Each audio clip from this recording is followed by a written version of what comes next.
You never know when there's going to be a soft time in the economy, and usually hard time in the economy brings opportunity. Born in Canada, Peter Politis began his entrepreneurial journey at a young age, driven by ambitious aspirations that ultimately led him to build one of the largest produce and food companies in the United States. Operators, in most cases, in 99% of the cases, are not real business people. I happen to be not the operator. I understand more structure, what's needed. I listen to my competitors and I listen to my clients, and I like to solve their problems that my competitors are not doing. Yeah. Most people say it. You've heard this a lot on social Yeah. media. Dedication, consistency. Is that Absolutely. Is that it? Yeah, well, you need to dream. You need to think. You have to have a vision. You need to be able to see where it can get to.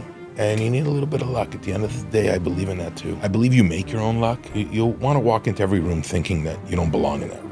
This is a true story of achieving the American dream, not by showing off, but by consistently showing up and being strategic. On social media, when it comes to business, there's half a dozen guys I would, hang my hat to. Not more. All education doesn't happen with the good stuff. It happens with the bad stuff.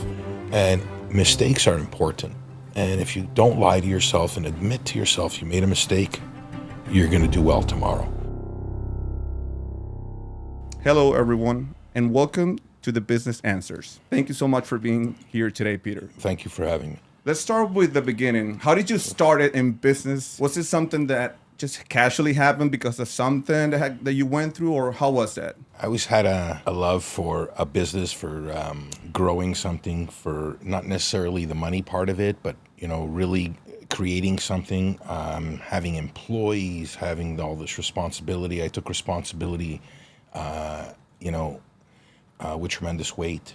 I love business all my years, other than having a job in my teens. I've really never had a job. You always started doing something for yourself. Pretty much in my late teens, early 20s, and, I've been in really not fancy businesses. They're really... Like what? Tell us something. From car washes to restaurants. You owning them? Yeah, owning them, yeah. I did very well with my first car wash. Bought it for $3,500. Wow. Where was this? This was in Montreal, Canada. You're Canadian, by the way. Yes, Canadian. And one of my favorite countries also. Yeah. And then I ended up selling it a few months later, maybe 8 months later, for about $65,000. So I made all this money. I probably blew it all by the time, within months. But it happens when you're younger. I understood value. I understood growing something, coming into money at a young age. And then as the years went by, got into this, got into that. And but real estate was a big piece of my foundation, my success. I found that real estate is like a forced savings type of, wealth builder. I never really played the market. A lot of real estate guys, when they're just starting out or a few years in, they're really not. They don't play the market. They use their capital to acquire. If they're really sharp, they use a little bit of debt, not too much debt. What is not playing the market for you? Stock market. When you have a little bit of capital and you've committed yourself to real estate, you really try to invest your money into acquiring properties, creating cash flow, value add to the property, whatever it takes, And again, not sophisticated properties, either multifamily or industrial. Office space is a little too fancy for me. Commercial could be a little bit What did you networky. like most out of all these categories? What was the one that you I happen to like multifamily the best. But I think industrial comes in second for me. Like, for example? Industrial, 80,000 square foot properties sitting on, 4 acres. I have a few of those gems here in Miami. So businesses can put their stuff there. And Correct. So you have 80,000 that could be over 3 tenants, 5 tenants, 1 tenant. I have one building that's 75,000 feet with 1 tenant in there, actually a AAA tenant. So that's like a dream, right? They're paying good rent. They're always paying triple net lease. Something happens to the roof, they pay for it. So, oh, really? Yeah. With that in mind, you consider that to be the best category from your experience? From my experience, from my capability, from my capacity, it's the best. There are other guys out there that are much stronger. They have a greater sophistication within their office, and they have a greater bandwidth to what they're able to do. In my capacity, I think industrial multifamily, and not too big multifamily, 30, 40 unit buildings, but many of them, I think is my strong suit. You always mention and you always talk about the importance of being well capitalized. Yeah, being well capitalized is very important. There's always a need of money to be able to go into a deal. You never know when the deal's going to come, and you never know when there's going to be a soft time in the market, in the economy. And usually, the soft time or the hard time in the economy brings opportunity. And with opportunity, it brings a demand for investors to be able to place money in certain types of acquisitions, whether it be a business, whether it be some real estate, partner up with a couple of other guys, go into some deals. I currently am a partner in a fund. I think these guys have about 12,000 apartments across the country. Wow. I mean, it's a huge portfolio. Huge, yeah. I go in between 2 and 12% on every one of their deals. They're highly leveraged deals, right? So they'll buy a building for $40 million, and their capital commitment will be maybe about 15, 16 million. And then they're going to, and they'll get leverage on 24. So they'll acquire the 40 million. Gives a good coupon, good return at the end of the year for my equity, for the capital I put in. Plus you capture the appreciation. You capture, the debt that they're paying down. You capture quite a bit. You said that your core was real estate, right? And then you started with businesses? Yeah, I've always, I was always into business. I always loved businesses. Like I said, I've had so many of them, and I've made so many mistakes. Tell us about that.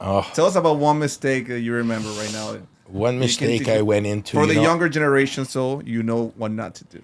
Yeah, well, I went into a baby food business. Okay. So now I took, in this country, 350, 400 million people, and I brought it all the way down to 9 million people potential. Baby food, under the age of 5. Well, not only did I want to make baby food, I wanted to make organic and vegan and this and that and all this fancy food. So now I had to find, all these billionaire babies. So the market was so thin. I brought myself to no market, and I ended up losing a fortune. But again, it wasn't something I controlled. A lot of the businesses I'm involved in, I don't control, I don't operate, I don't direct, I don't steer. I simply either sit on a board or I co-invest with other groups, other family offices like myself. So, what would you do differently? Don't niche your business down to a point where you have no clients. I brought it all the way down to, it was so segmented that I would need, all these wealthy babies or wealthy families to buy fresh baby food. I mean, the market's just not there. How do you anticipate that not to be the case, and that you're always on point with the niche that you're getting into? Understanding your market, understanding the capacity. I don't believe in I think it's a $7 billion market or a $10 billion market. I get pitched all these deals. In the States, it's a $12 billion market. I don't really go for that, but I'll actually analyze, is this something I would use? Does this solve a problem? Is this something my neighbor could use? Maybe not for myself, but somebody in my building or somebody, across the street from me. Is this something that he can use? It's very, I use a lot of intuition with that. Obviously some experience, because of course, losing that money was ridiculous. Yeah. Sounds like it was something that hit Peter a little bit. Yeah, I never felt more stupid. So real estate, business is really it's a complete it's a creation, right? It has its own organism. It's got its own body. It's living. I mean, you can create it, you can guide it, you can kind of build it, but once it becomes its own thing, its own person, you got to let it go. You just have to steer it a little bit. Just got to push it in this direction or that direction. You can't overwhelm it, and it's got to be its own thing. And on top of that, I wanted to ask, what do you think suits your style of doing businesses better? Real estate deals, finding them and all that stuff, or finding businesses to grow into something bigger, which is the other thing that I see you most of the time doing? Sure. On the business side, there are several avenues you can go growing a business or in what size you want to get into it. I mean, again, we're not a very sophisticated office or a PE firm. However, they like to come in. Everything has to be established. Everything has to be structured. From their finances, they need the CFO in place. Everything has to be done correctly. All their insurances. I like to go into maybe more of a broken business. That needs help. That needs help. Obviously, there's value there, right? Because I'm not paying that multiple. I'm not paying 10, 15, 20x on a business. I go in just simply for adding debt to the business or capitalizing the business. So sometimes a business needs $1 million, 2, 3, 4, 5. I'll jump in. I'll put that dollar in exchange for a small little piece of interest against a little coupon against the money, and some equity. And then my office comes in and we'll try to clean it up. And once we clean it up, and we don't sit there and try to operate the business because we're not experts in that. But you get involved. No, we get involved, and in some cases, the businesses grow and we exit, and for the most part, everything works out well. I really haven't had a bad story. So with that, we've always done well with that. Well, the people I know are very appreciative of what you provided. Yeah, I've never had a bad story. I've never had a bad partner. I've never had a partner that stole or anything like that. So, so we've done well in that respect. Some of them don't turn out as fruitful or as profitable as I would have thought, for many reasons. A simple, a difference in direction, a difference of opinion. Does that affect you personally when that happens? No, I just move on to the next. I get pitched 5 to 8 deals a week. Oh, wow. We're part of a deal flow. So, whether it's investment bankers or, what they call business brokers sending us deals, or this guy's looking for a partner, this guy's looking for capital. For somebody who doesn't know what deal flow is, can you elaborate on that? Yeah, it's basically, basically a beautiful little marketing book that describes the business, describes the founders or the owners of the business, or maybe the family that's running it, their experiences, whether the business has been inherited by their children or not. Now they're in a situation, maybe because of a downturn or maybe because of an expansion purpose. They're looking for help. They're looking for partners to help them grow. At the end of the day, there's no real guy out there that's grown his business. And, the richest men in the world have probably less than 30, 40% ownership of their business, in most cases under 20. True. So, it takes a lot of smart people to grow a business. One person, 2 people. Yeah, like Amazon is like, Jeff Bezos is like 12% or I have no even clue. less or something like it's that. Yeah. probably south of 10, to be honest with you. Yeah. I think, but I'm not so sure. I can tell you that, operators, in most cases, in 99% of the cases, are not real business people. They really don't understand the financials. They don't understand the P&L side of things, how balance sheets should be really balanced, not completely upside down and one-sided. A lot of these guys, they don't understand that. I happen to be not the operator, although I'm pretty good in one segment. I understand more structure, what's needed, create some, protection on this side, get a little bit aggressive. I have that conservative side of me, but I'm also, I dream a little bit, so maybe a little too much. So I'm very, I have a lot of optimism when in business. You're optimistic. Yeah. What do you consider like your part to be inside a business you invest in? Again, simple controls. A little bit of the marketing side, of course, because that's where dollars are spent, and there's value to spend. So you need to create some value. You need to create a return on your spend, or whether it be certain types of publicity events or whatever that case may be. However, I think my side of the business is a little bit more on the back end. Again, I like operating a business, but businesses that I can really control. I had a very successful produce business. Probably that would be your baby. I don't know about baby. That I hung my hat on that one for a while. I mean, I controlled it from top to bottom. I exited. I went in for a dividend recap in 17, 18. After 5 or 6 years, grew that business from almost no revenue. Had less than $1 million of revenue when I bought it. I wrote a small check. By the way, one of the biggest produce businesses in Miami, that if you are outside, you're probably seeing the trucks with the name and everything. Well, I can assure you it's a massive business today. I mean, I always see the trucks around. yeah, I mean, no, it's a killer business. In that specific case, I wrote a small check for a small business. I did it more as a side thing. Actually, then I fell in love with the 5-6 people that came with the business. Then I look at the competition, and most business guys or sophisticated business guys, they might say, you know what, don't look at your competition, just stay focused to what you have. And I like to solve a lot of problems, so I focused on my competition. I still do. That's the type of operator I am. I look at the competition, see what they're doing, see what they're not doing. Yeah, and listening your to my style clients is a lot like that. We've shared some thoughts about. I listen to my competitors, and I listen to my clients, and I like to solve their problems that my competitors are not doing.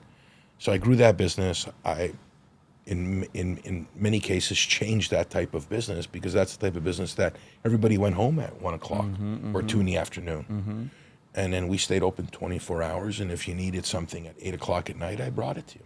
People thought I was nuts. Anyway, that business grew. The dedication is a big component, right? You would say of your success? Yeah. Most people say it. You've heard this a lot on social Yeah. media. Dedication, consistency. Is that Absolutely. Is that it? Yeah, well, you need to dream. You need to think. You have to have a vision. You need to be able to see where it can get to. And you need a little bit of luck. At the end of the day, I believe in that too. I believe you make your own luck. And the humility and the humble side of me likes to say I have luck. You never want to feel like you want to walk into every room thinking that you don't belong in that room. I mean, Most people don't. Well, that's the issue today. That's the issue with social media. That's the issue with a lot of the characters, specifically in Miami. I mean, you know a lot of them. They make quite a bit of money through their social media, and at the end of the day, it's the only value they have. Social media and people who believe that their spiel on social media. Well, that's exactly what it is. It's a spiel. I mean, at the end of the day, the guy's making, whatever he's making every month, but really it's the subscriptions to listen to that nonsense that is making him that money. He's not really giving any value. On social media, when it comes to business, there's half a dozen guys I would, hang my hat to. Not more.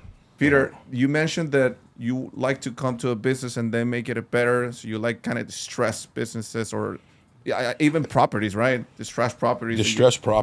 Distressed businesses are great. I think that there's value just about in every business. I think that issues in a business are fine, provided my competitors facing the same problems.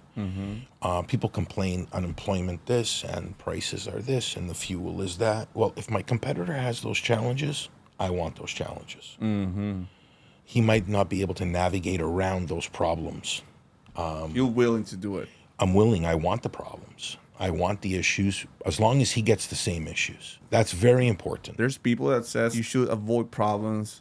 You should stay away from problems. What do you think about that? Well, you could. I mean, obviously the smart thing, I think, is to kind of avoid them. But if they do come, based on economy, based on times, based on whatever it is fine. As long as your competitor gets the same problems or issues or headwinds or challenges, I think it's great. You need stress, you need the volatility, and that's what will separate you from others. Usually an operator can't deal with those issues. A businessman can. It's two different things. 99% of the guys out there that own businesses are just operators. They're not businessmen. Knowing who you're speaking to and being able to deliver a message is very important, because your message is most effective not when you want to say it, but rather when the person you're saying it to could hear it. Beautifully said. So I think that's probably the most important thing. And that's why I recognize all that. And I could speak to a lawyer one day, and I can speak to a banker, a bank. I could speak to a guy on the dock, and everybody will get my attention, and I get everybody's attention. Well, I've seen you inside of some of the businesses that you bought, that you always talk to the person, the janitor, to the person on the lobby, everybody. So yeah, and I like to interact also with the clients of businesses I invest with. I've seen that as well, yeah. It's very important for me to get their feedback. I kind of stay, in many cases, neutral to a lot of their complaints. I don't want to seem like, I'm one siding or another, but I'll go back to the operator. I'll try to stress what I think. It's huge. In a mature setting, the operator will listen to what I have to say, and Yeah. because it's just a translation, right? It's just a message that's coming from the client. So true. Definitely listening to the audience in our case. It's been Absolutely. what actually made us grow. The complaints, the bad reviews is what we're actually always seeking to read in case, something's happening that we can make it better. Correct. Or you press the gas on the good stuff, right? If you're being told this works, fuck, you hit the gas on that one. Yeah. I mean, it's not brain science. Well, some of those things have actually made us start optimizing all the processes that we have in our company with AI, with automations, and it's been the biggest thing this past 2 years in our company. We've been dedicating most of the time for that. How are you implementing technology right now in your businesses? That's a tough one. I think that's a huge thing, Peter. I think it's huge, and I'll be very transparent with you. When it comes to technology, that's really not my strength. I know it's out there. I know it's involved in just about every business that I'm involved in. Talking about artificial intelligence and this Correct. stuff, yeah. No, absolutely, it's in there, and it's going to be in there in my new deal, in my new business that's starting. Amazing. However, I leave it to the smarter guys, and I'll leave it to the guys that understand it better. For me to understand it and try to maneuver around it, I'll try to get involved. However, that's not something I can really put together. I can just direct, the train of thought and in the direction the business will go with respect to AI. So you leave it more on the operator side. Correct. I'm very, very, I have a lot of humility when it comes to that. I know what I know, and I know what I don't know. I'm not going to pretend I don't know. Well, that's why I like, unsophisticated businesses. If it involves, medical devices and super high-end technology, it's not for me. I'll deal with, either making food or, something simple. Something more basic that you don't need to re-study the whole thing and Yeah, I mean, look, I own pool service businesses. I own bakeries.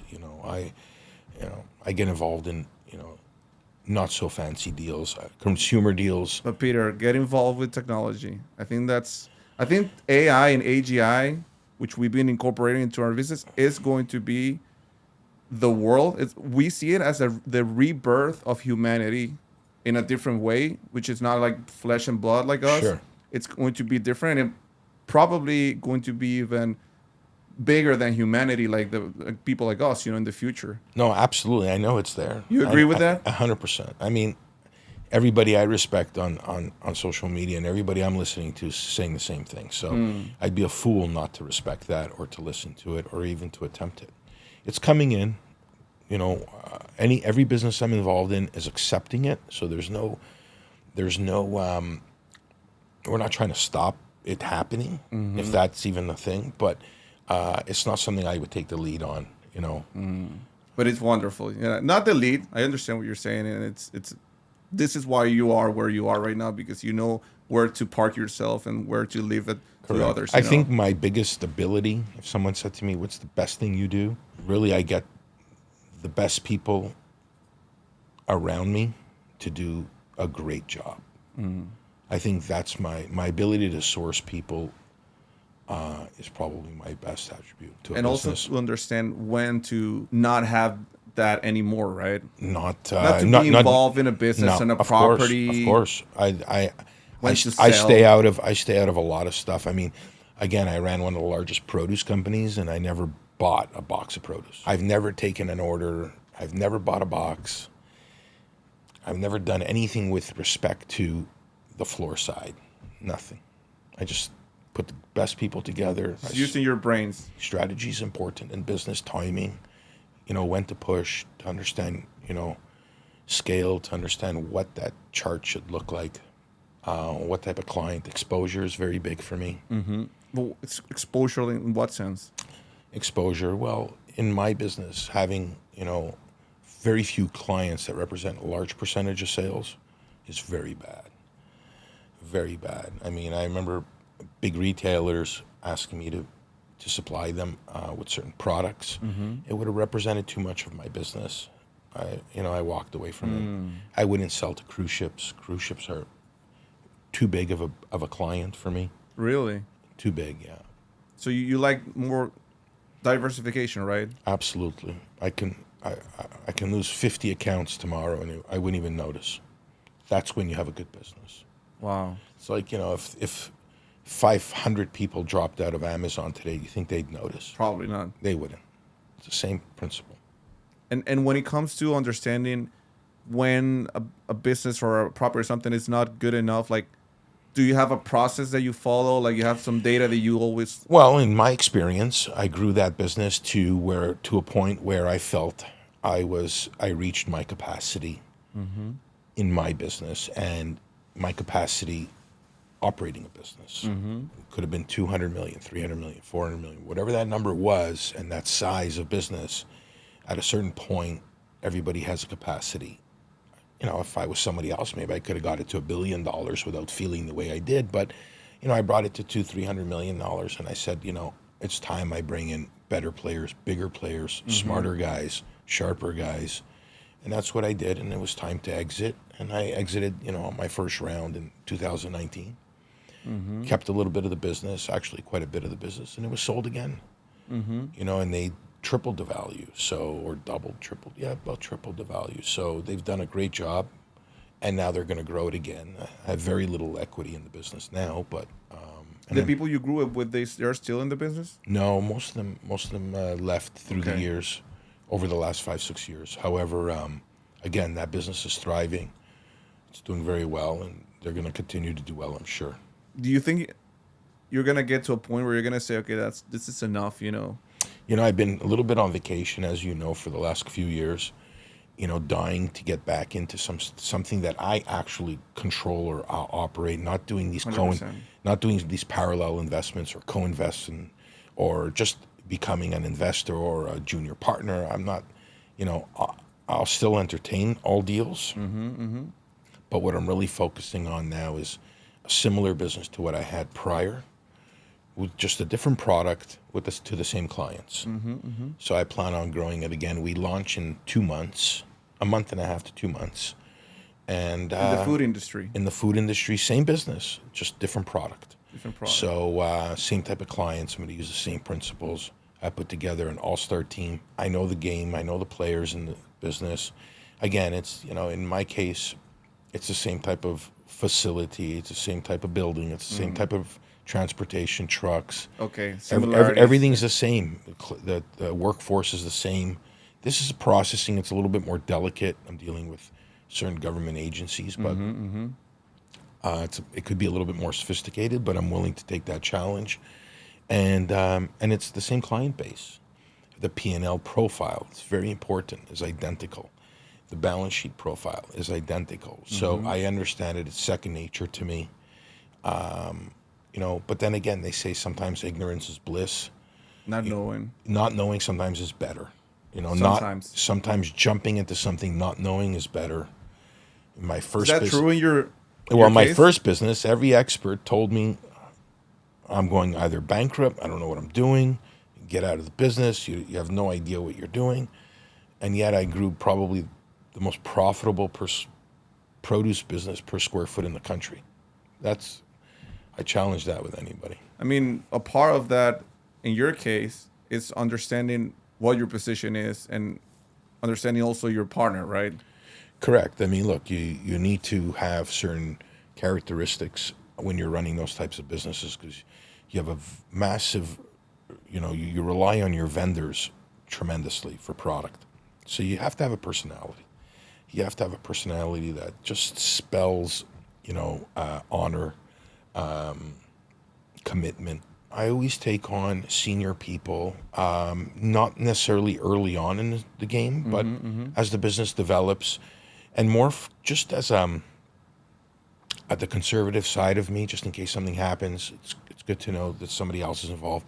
However, my sons now are much older. My oldest is 26, so I have him around all day. So, and he's pretty much brilliant. Is he involved in the business? He is. However, he hasn't made many mistakes. He hasn't really had an opportunity to make mistakes. So when you don't make mistakes, why you're not letting him make mistakes? as a father? But I understand you. I don't I'm know. also a I'm dad. not so sure. I'm not so sure. It's not. I don't let him. I welcome the mistakes. However, I don't want it to be too damaging. But all education doesn't happen with the good stuff. It happens with the bad stuff. Whether it's through character, through conversation, through friends, through a business, anything you've done negatively. If you're smart enough to know what you did yesterday, you'll be smart enough to know how to fix it tomorrow. And mistakes are important. And if you don't lie to yourself and admit to yourself you made a mistake, you're going to do well tomorrow. It's the guys that make mistakes yesterday that think they didn't make a mistake that are going to make a mistake tomorrow. But if they were honest with themselves, they wouldn't have any problems. Tomorrow it's a new day. They'd either apologize or correct their mistake or pivot into a new deal or to a new story. When you don't think you're making a mistake, you're sitting there in the same desk for like 20 years or something, just like wasting. So you win and you learn. You never lose You win to lose and learn. and learn. You need to learn. So again, he hasn't made too many big mistakes, and I welcome the mistakes. It's fine. I'm You okay with consider him a mistakes. possible partner in your future ventures. Absolutely. I mean, yeah. That's a dream, right? To leave it to our kids. That's it. I mean, look, that's I think that's a little bit more culture than anything else. But For sure. But Do you agree with that mentality? I do if the kid's got the goods. If the kid doesn't have the goods, and he's Better to do with something else. he's wasting away. Yeah, I mean, look, stress of business. I don't want for my son. I don't want for my children. I don't want them to have that pressure, that stress. And in fact, I've told my son, he was doing phenomenal in school. I mean, he was top of every class. And I always told him, why don't you just become a professor? Go make 60, 70,000 a year somewhere. Go teach other young kids how to read and write. And what do you want all this business for? What do you care about all this stress? And he says, no, I want business. I love business. So the older one went to business school. The young one's at business school at Boston College. So they're all entrepreneurs.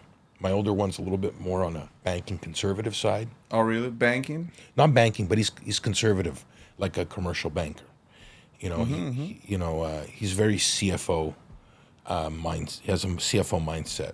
My younger one is a lot more, has a little bit more intuition, a little bit more gamble in him, if I can say that. So Or crypto? I don't know about crypto. That was actually the older one. Oh, really? And I made him sell everything. That was a good story, but yeah, he still reminds me. Do you own a Bitcoin? I do a little bit. I try to make up what I did, the mistake I did really? by telling him to sell the first time. I mean, I think he had that thing at $6,000 to $7,000. I don't even know. Wow. Yeah. My dad. I've mentioned my dad before. Sure. We bought like a long time ago, and he was always every time that it hit a top, and I was like, no, Tried to sell. because he was a business guy, so he always wants to make the I money, and get I'm it. like, you don't understand the technology. No, but guys like him and me, we still have a hard time understanding. Yeah. We I understand think the you're really good with concept. technology. Nah, not that good. I understand the concept of it. I just don't understand, the real value to it. I mean, how could it replace? But then again, I mean, Well, for example, Peter, yesterday I was working on doing something on the computer, and I had my AI on a side searching for properties, and actively searching for properties, and I'm looking at what the AI is doing. It's a system that it's called Operator. And on the other side, I have another computer searching for some heavy equipment that we're buying right now, and I'm watching it like put my name on the quotes, request the price, and all that as I'm doing something else in the middle of my computer. amazing. So 3 people working at the same time and just one body there, But No, absolutely. I went to a few food shows, processing shows, one in Atlanta and one in Chicago. And we bought a lot of equipment. I spent a lot of money on some equipment. I mean, this thing, it's a machine. I mean, I think it takes 12 people away, 12 salaries away. The machine itself. One machine itself. And you still need people on top of that machine? I need one. One person? I need one. I'm going to replace 12 people with that robot. Exactly. It's a machine. It's a processing machine. And I just need one person to operate it. I mean, it's amazing. And then, you do the math. The thing paid itself off in 2.5 months. What do you think is going to happen with the economy when that becomes a reality and the cost of labor stops becoming the obstacle between commerce, like Chinese commerce with the U.S. and Mexico and Canada. Now that you don't rely on cost of labor, and take it from a guy who lived in China for 3 years, I understand why they are so cheap, and I do believe that when you remove that from the algorithm, things become good. Well, I think that labor will always be there. I think the quality of labor will improve, creating these systems and creating this type of technology. Not so much blue collar. I think the blue collar segment with respect to processing, manufacturing, I think all that, assembly, I think that might diminish. But I don't see how a lot of these warehouses are going to operate simply with a robot going up and down the aisle. There has to be some human intelligence.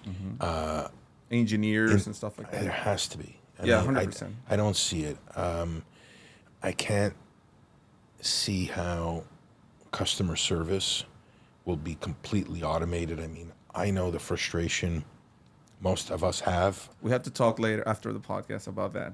Yeah, Customer service is incredible with AI. that may be the We case. talk after. Maybe we do another episode and we talk about that, about how to incorporate, technology and the new technology into businesses is really amazing.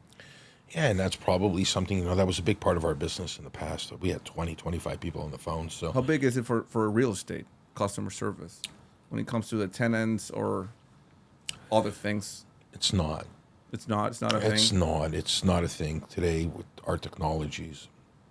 It's app based, and they have an issue. They'll type it into our system, and our office will get to see it. They'll dispatch our handyman. If our handyman can't handle it, they'll call a tradesman. Never a direct contact. Never. It's too big of a business, to have all these tenants in there, and then there's that whole personal issue. True. We try to stay away from. It's too many tenants. For a real estate investor that is not at that level, maybe let's say a couple dozens, of properties or something, is it possible to manage it like that? Or is it true that you always need to start, even if it's in real estate, you need to start, understanding the tenant and speaking to the tenant and something like that? I think it's important not to have that app when you're starting out, just so you can learn. So you come in contact with that tenant, and you come in contact with their issues, and sometimes the hard stuff where they can't pay the rent or all that. You need to be able to identify what is real and what is not real. And behind a screen or behind a phone, you're not going to really understand why someone's having a hard time paying their bill or whatever with respect to that. It gives you the experience. It gives you experience. And I think, one of the ways you avoid mistakes is you don't have those experiences. You avoid the mistakes in a negative sense, meaning my son, because of technology, hasn't had as much interaction as I did at his age or the last 10 years from, 16 to 26. I had a lot more interaction than he ever had. He's been behind computers and behind phones and apps and all that. So when it's just a matter of circumstance. It's your surroundings. It's your environment. How important is to build a relationship? It has been relationships with the banks, with bankers for all your business endeavors. It's so important. I look at when I want to analyze someone's business capacity, I ask him who he's banking with and at what level, who he's talking to, how sophisticated he is with the banking. Is he using his bank simply for deposits and checks, or does he have a relationship with his banker? Bankers taught me a lot. Bankers taught me a big part of my business. They taught me how to have a great P&L and a great balance sheet, and where's the value is. How do you build a relationship with a banker like that that gives you the knowledge that you need? Listen, the size of your business matters, because the bigger your business, the more sophisticated, the higher up on the food chain you go in terms of banking. So if you have a business doing north of 25 million in revenue or 50 million in revenue, or they're exposed for 5 million or 10, meaning in loans or credit facilities, you're dealing with the higher end bankers. When you're dealing with those types of bankers, there's something called enterprise value that they've set for your business. When they set that number, or you're in that, call it conversation with them, they refer back to what they call investment bankers Correct. to determine the value of your business, so they understand the exposure when they're lending you money. So you're doing $25 million a year, you owe them $10 million. The underwriter correlates his assessment with what the investment bankers have to say in terms of the value or enterprise value of your business, and the investment bankers always providing you opportunity with exiting. And that's how it kind of happens. So you start off small, you get higher up in the banking, then you kind of meet the top guys in the bank. Top guys. And once you meet those top guys, you're at the highest level. You know, a top commercial banker might only have 15 customers, 10 customers. They become your partners in a way. They're partners. They could be, you can compliment them and call them partners, and they could be your butlers too. I mean, I've never been to a bank. I've never gone to make a deposit at a bank. We need documents signed. We need credit facility signed. They come to us. Was it always a case like that? No. No, my first 2-3 years wasn't, but once they saw that scale, $1 million to $9 million to $25 million, once they saw I grew by, the first year by $8 million, the second year by 14 million. I mean, it was Very fast, yeah. It was huge. It was huge for them. So, and my banker says, once you get to 30, 35 million, you're going to be too big for my size. I got to give you to the top guys. I said, okay. And when they did that, along came some credit facilities, and I grew, and different reporting, different, financial packages to the bank every month.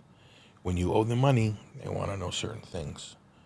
They become more strict? No more strict than you should have been without a bank. Interesting. That's what keeps it. Bigger businesses in line, is the compliance, is creating that requirement and that and that demand for keeping your numbers intact. And you have someone to answer to. A lot of people don't like that, but you have someone to answer to. When you have someone to answer to, you can't go wrong. When you have no one to answer to and you treat your checkbook like it's free reign, you have a problem. You could have a problem. So interesting. This could be a good lesson for anybody, even if you're making hundreds of thousands or millions, or a lot of millions or billions even. You always have something that kind of keeps you in check. In check, right? Yeah, listen, if you tell a bank you're going to do 10 million of revenue the next quarter, I mean, in my case was, let's say, 40 million of revenue. So if I told them I was going to do 35, 40 million of revenue and I missed it, I essentially, they'd want to know why. And I would have to write an email explaining why I missed that revenue. Because typically if you miss top line revenue, you're going to miss bottom line. And your pricing on any money that's owed fluctuates based on your earnings. So the more money you make, the pricing of your interest drops. If you start to creep downwards, your pricing goes up. So in order for your pricing to remain the same, call it a financial covenant or a financial promise, what ends up happening is you have to almost explain to them what happened, how you're going to fix it, and what you're going to do going forward. You need to pretty much create a business plan for the next quarter. Yeah, it's a couple of emails. It's not, But, the financial, your budget is not it's not 5 minutes. Your budget could take 2 days, 3 days, 4 days to put together.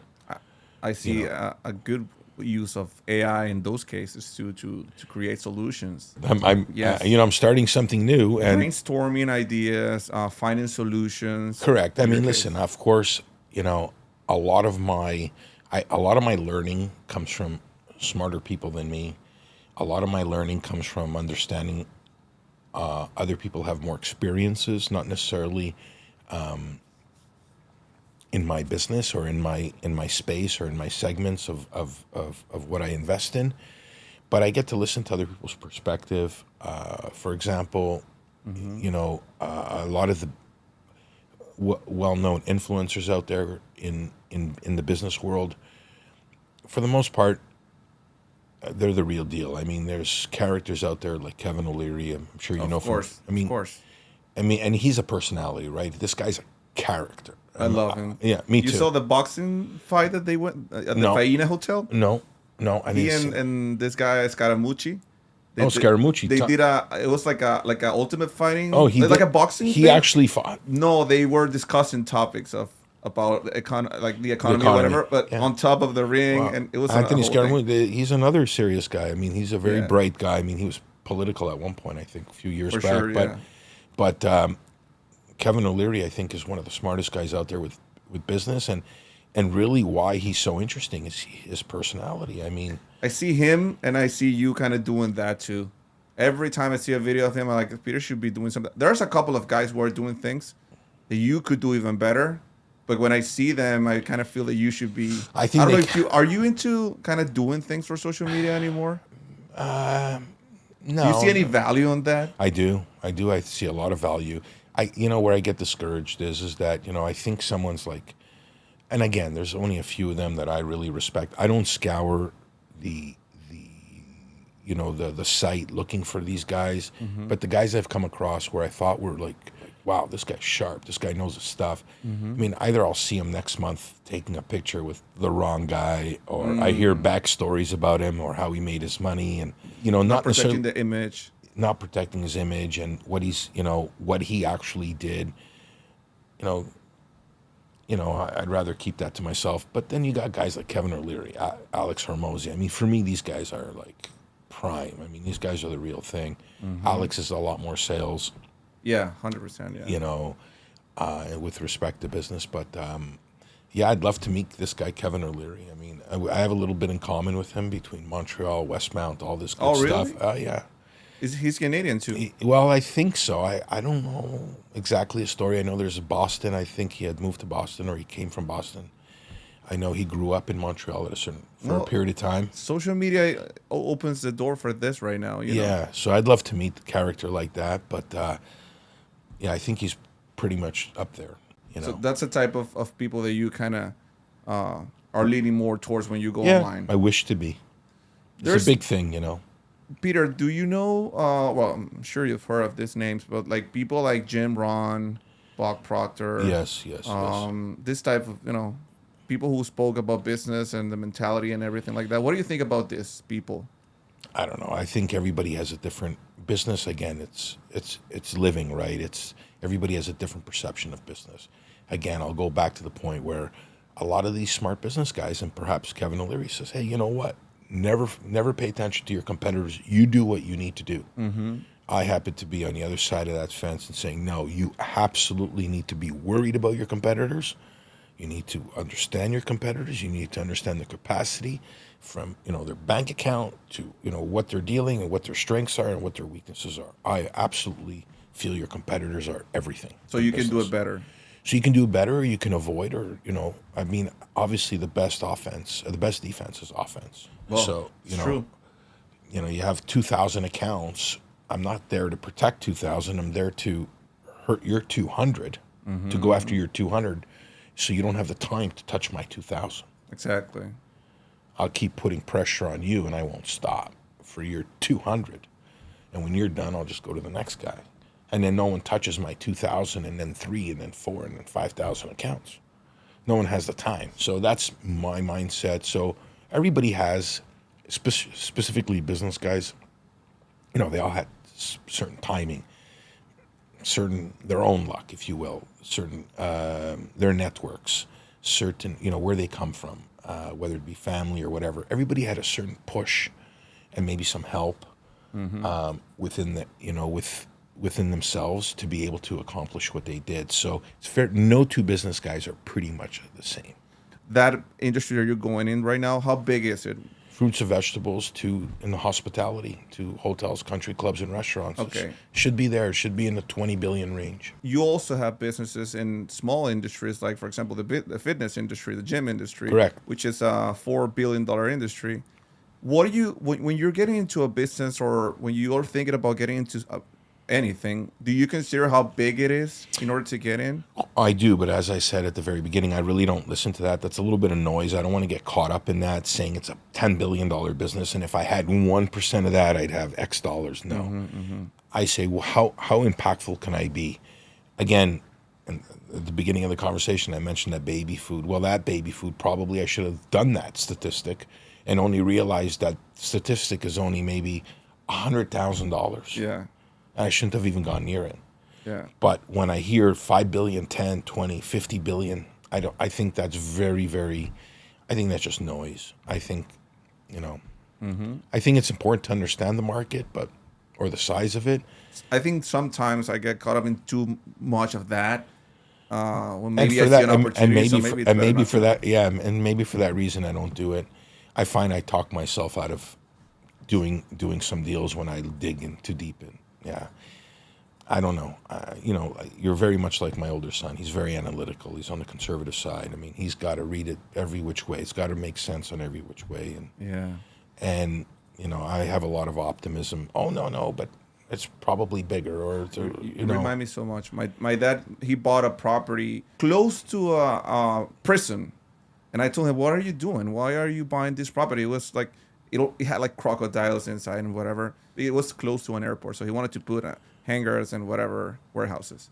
It was a success, Yeah. It took some years, but he actually showed me in that specific occasion that you have to do something. You have to do this. You can't hear to other people. What do you think about that? Is that true? Absolutely, that's just noise. I mean, too many people telling you it's no good. Sometimes it's completely false. Then I mean, that's why there's so many wealthy people and there's so many poor people.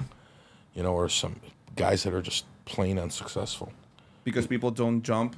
Well, listen, everything's a challenge. Everything in life is a challenge. If you listen to everybody, no business is good. How can you get into the restaurant business when there's a successful restaurant on every corner? How yours won't work? You'd think that there's no room for you. I mean, True. You have to be the room. You have to take over. You have to have that vision, that intuition, that drive that you can do it and you can do it better. And the only way to measure that, I think, is by looking at your competitors. And I think that's the measurement. You're huge on mindset. And what do? You have a routine, a daily thing that you do in order to, No, I'm just like pretty much anyone else. Obviously now I'm getting into bigger action and a little bit more, not stressful, but action that requires my presence. So, of course, I'm getting up much earlier and running to my business and talk to us about and that's another thing. one of your days. This business specifically, I didn't make any acquisition other than the real estate involved to house the business in. People think I'm nuts. Like I have 0 sales. I've never cut a piece of meat in my life, other than to cut it at a restaurant and to eat it. And between land, building, and another building, and inventory, I'll probably be in for $35 million. And I've never sold a piece of steak in my life. And I put $35 million on the table. Now, again, how much of that is really exposed to a loss? Arguably 3, 4, 5 million. Okay, Not too much, that's good. but I'm investing 35 million, and what's even more valuable, my time, that could be 2, 3, 4, 5 years into this. And I plan on trailing 12 months. In 60 months, I'll be trailing 12 months, almost $400 million. So I plan on going from 0 to 400 million, possibly 500 million in 60 months. $500 million business. And I didn't write a check for the business. I didn't buy a business. I hired the best guys in the industry. Hired them from all around the country. I fly, I meet them. I spent no money. I didn't acquire any business. I just, Sounds kind of stressful, going through all that process, evaluating the business, meeting with people. How do you manage stress, if anything? Is stress part of your regular routine? Yeah, I mean, who doesn't have stress that's in business, right? Some people deal with it differently, I happen to think I'm normal. I deal with it okay. I'm not a winner over stress. I've stressed like everybody else, specifically when I didn't have too much, or when I was first starting out, or when I was exposed for a lot more than I am today. You know, today, you know, I run a different ship, and my ship is in a better place. So not much can damage. I mean, you know, it depends the level of the character that you have in the seat. You know, you have a $5 million guy, you have a $50 million guy, you can have a $100 million guy or $200 million guy, and depending on you know what he's playing with. So you can have a $5 million guy being super comfortable because he's playing around with pennies. Then you can have a $50 million guy really stressed and in really bad shape because he's playing around with hundreds of millions. But then you have a $200 million guy and he's playing around with a few million bucks. It's not the end of the world. I mean, you know, depending on where you're at, you know, with respect. But do you have something that you do in order to kind of avoid even stress or something like that? You know, I go to the gym and I enjoy myself. Exercising. Exercise a little bit, you know, but you know, what's the bad stuff? You know, I'll have a bottle of wine here and I'll have 3 scotches there and even a cigarette, you know, I mean. But you usually also eat well, right? Yeah, no, I eat well. I eat well. For the most part, I eat very well. What do you think about the importance of a healthy diet and super you know, important? But I mean, again, I've seen guys function, you know, I see guys function and run big businesses, the most unhealthy guys out there. You know, a lot of that has to do with the genetics, you know, mental state, you know, what might be pressure for me and what might be stressful for me could be nothing for you. or could be the fuel for somebody else. Correct. And what could be big for you and a lot of stress for you is nothing for me. Exactly. And depending on if you have a conscious mind, if you feel guilty, you know, I happen to have that type of mind. It's more important for me to understand specifically people that I care about or good friends, you know, what they think of me. I think that's quite important. Specifically, my integrity, I think, on the money side is very important. I don't have too many friends. Most of my friends live up north. Oh, really? Really serious guys, really good people. No one's super successful or super wealthy, but they've all done well for themselves. They're all hardcore. I come from a very, very cultural place where, you know, these guys learn real morals and real values. Amazing. Yeah. Yeah. You know, some of them I only speak to 2-3 times a year. However, these are serious people, good people, great fathers. And our fathers were all the same, you know, no one, again, super successful. Just we all learned to work very hard. One of the many things I admire about you and when we met was how devoted you were to your family. I'm the same way. I'm a huge family guy. Yeah. But when it comes to friends, you touch on that. And there's a say or a quote that says something like you're the sum of the 5 people that you surround yourself with or something like that. That could be. What do you think about that? Is that true? Well, Was that listen, true I in know your a case? million people. You know, obviously I've done well for myself and I have all these fancy things. So I'm going to attract a lot of people that just want to say hi to me for the negative part, you know, just, you know, either to see what I can do for them. However, there are some guys out there and some girls out there that they see me successful and they try to, you know, wind themselves into my life somehow, simply to learn and to do better for themselves. And that's great too. I welcome all conversation. I welcome everybody. I haven't really had any bad experiences. I think everybody I've pretty much come across, I never let it get to a point where it becomes a bad experience. I think everybody, you know, I've come across specifically the last few years with all my success has, you know, they're all good people. Again, the guys up north and the families up north, from where I'm from, these are, you know, 30, 40-year-old relationships. Okay. So back when you were starting, those would be the friends that you... Yeah, I mean, surrounded everybody yourself got with? involved in their own deal, right? You know, I have guys that are in banking. I have guys that do insurance. I have friends that own, you know, mechanics. Okay. Guys that are in clothing. So when you started becoming more and more successful, were you surrounded by those people, or were you starting to put yourself in rooms, like you said, where you are the least millionaire or the least successful or whatever? No, I mean, I think everybody was pretty much the same us growing up. Our Okay. parents, some of our parents had or not had as much as the other guy. But that value, that old school value, was always there for everybody. And I think pretty much we all had pretty much all the same opportunity. Some of us got a little bit more lost than others. I definitely got more lost, I think, than anybody I knew. And here you are. And here I am, yeah. No, absolutely. I got a little bit more lost than anyone else, but No, I mean, here you are. It's like I know, and done you well. Succeeded. You No, did no, no, well, and I yeah. succeeded. Well, of course, one of the big attributes to that is the fact that I didn't lie to myself. I knew I made mistakes. I made one mistake after another, and every time I did, I pivoted, learned from that, and I went forward, and things turned out well. Again, I had a lot of good luck, and I had a lot of good support, and not everything is perfect in life, but, you try to make the best of your situation. You don't cry to somebody that really doesn't give a shit. I think I think that's important. That's a big mistake everybody does, specifically, again, a lot of the characters online. So, Peter, you're a person that most people watching this, probably 100% of you guys, will consider to be a very successful and smart guy when it comes to businesses, family, and all of that. But what do you think is the key component that a person needs to kind of focus on when building a business right now? Is it relationships? Is it cash flow? Is it studying the craft? What is it? What do you think? Maybe it's several things, but I want to use one thing. I think all of the above. I think your employees. I think these are the people, or your main people, whether they're partners or employees or whatever you have. I think if you have 100% of their confidence, I think if you're gelling and meshing with them wonderfully, it's like, you can lift 100 pounds. Two guys can lift 300 pounds. Mm-hmm. You would think two guys can lift 200, but really two guys can probably lift 300 together. True.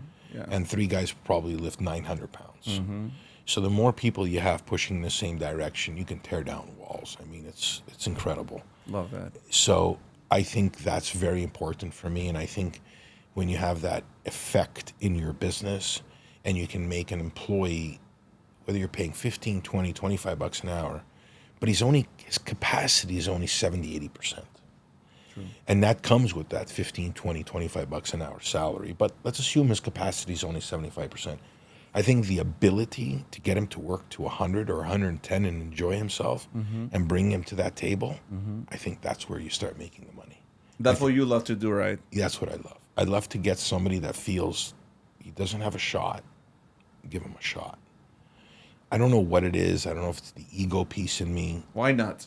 I'd love to see a guy walk in and say, I need a shot. And the guy, he just, without asking, he shows up early. He does his thing. Doesn't look at the watch. He doesn't complain. He does everything. He goes above and beyond. And then he's got his integrity and honesty and all that behind him. Man, that guy there, for me, that's the guy you help bring. You have an eye for people that you consider, okay, this person is somebody I would invest in. And if in. not, you just bail. You just go. Say, have a nice day. In many cases, I've just walked away from situations. Okay, have a nice day. And I just leave. Most people, when they're younger, including myself, maybe you when you were younger, think there's a lot of time. We think we're going to live forever. I'm 36 right now, and I'm starting to understand more of the importance of that. I always thought of time of something important. Well, the importance of that and the importance of money. So if you take both of that together, and you probably get to 50, and you'll do very well in your life, and you'll be a multi-millionaire, and you won't have a need to make money. You won't have a need for it. You're going to want to, because it's somewhat of a game, right? It's like a monopoly game, a chess game, whatever you want to call it. So you want to accomplish more in your life, whether it's for legacy purposes or whatever it is, but it's not because you need the money. Mm-hmm. What ends up happening, you realize that the time is more valuable than the money, tremendously more valuable. And as the time goes by, you wish you can give up 10 million, 20 million for an extra 5 years, and so on and so forth. You wish you can almost give it all back just to start all over again. Is that regret? No, I mean, you can't. I don't regret. I mean, obviously, I've made more mistakes than anybody. If you want to regret it, it's because you feel it was a mistake. But the reality is you wouldn't be who you are today without those mistakes. You're not who you are today because of your wins. You have the car you have today because of the wins. You are the person today because of the mistakes you made. Give me 20 years old again with no money, I'll take it all day long. Are you a positive person most of the time or always? No, You're optimistic. I'm very optimistic and I'm quite positive. Listen, it's hard today. I happen to think it's hard today for 20-year-olds, 30-year-olds out there trying to make it or trying to find their way. I think when I was growing up, your competition was literally your neighbor. Today, your competition could be a guy the other side of the country or in another continent because of technology. I also see a lot of garbage, a lot of bullshit on the internet. Yeah. Your son is going to grow up and he's going to want to go to that nice restaurant. And he's going to want to have all this money. He's going to want to be successful. But life sometimes just doesn't work out that way. And then he's going to be on social media and he's going to see all these characters living a fake life that doesn't really even exist. And even if it did, it has no real value to it. Because that's not the quality of life. It's all for shows. In most cases, a lot of what's portrayed is for show. However, even if it's not, and even if they've acquired all this stuff, and they really do have it, which obviously I think they don't in most cases, but let's assume they do have it, there's no real value to it. I mean, that's not the quality of life. The quality of life you wish for your son is for him to have the ability, for him and his family to smile every day. 100%. And to be a happy child and to be a happy person. Not for him to have 3 Lamborghinis in his garage. Unfortunately, most people... But a 20-year-old doesn't understand thinking that. Well, 20-year-olds won't understand that. Even if you tell them yourself, you being a successful person, they're not going to believe it. They're going to say, you're saying it because you have it. When you have it, you're going to understand it. I grew up having everything, and then I put myself in a situation to let me build that and not relying on my family like always. And that taught me so much, Correct, but you probably came from, an extremely hardworking family that was in business and took a lot of risk and with some heavy heart, being conservative, built a nice, call it nest. Yes. Most children today, they're not coming from those types of families. They're not coming from those homes. That's not the norm.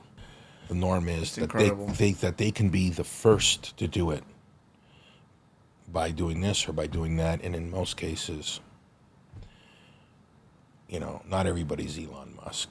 Do you think your sons understand that? I Take think this from a person who at 26 did not understand that. I think, again, I'm an optimist. I think my sons understand that. I think they understand that because it's a conversation I have with them often. And they've seen all the mistakes, and I'm extremely transparent with mistakes. That's really important. Yeah. I think it's very important. I think is. understanding what your capacity is and where you're vulnerable, I think is very important with children. Not just share the good things. You can't. You have to say the real truth. You have to say what they're not telling you on Instagram. One of the last questions I want to ask you, Peter, is how hard do you think your journey was since you started until you are right now, multimillionaire, going to be a billionaire soon? I don't know about that. Yeah, I got a while to go. You're in big games right now, but most people think it's too hard. Is it too hard? I think they don't want to wait. Well, today with technology, one of the bad things about technology is that people think they can do it overnight. They feel that, if they go lease a Lamborghini and they sell a few subscriptions, they'll be making $100,000 a month, and then $500,000 a month, then $1 million a month. And I think that's just false. And I think there's an end to that. I don't think that's the long game. And long games win. Short games don't win. Love it. Well, I mean, we could talk to 5 top guys out there. It's all What all a long game. Why don't we talk about with top guys the next episode? Yeah, sure. I think this is not the last time we're gonna see Peter. I think we're gonna be doing a lot more things like this. You have a lot of things to talk, and a lot of friends that might share some ideas. I can ramble on. Next time I'll bring somebody else. For sure. I'll bring in some bankers that I know taught me. Yeah. After this podcast, after this episode, comment here on the comment section what you guys want to know, and maybe we can talk about it and bring those topics to life in the next episodes. Absolutely. With some experts. I welcome all the comments. For sure. Well, it's been amazing, Peter, having you here. Yeah, thank you for having me. No, you're incredible. There's a lot more inside that brilliant brain. So hopefully we can do this. Next time we're here, I'll bring one of my boxes so I can whatever. I can plug the company. For sure. Yeah. Well, thank you guys for watching, and we'll see you in the next episode.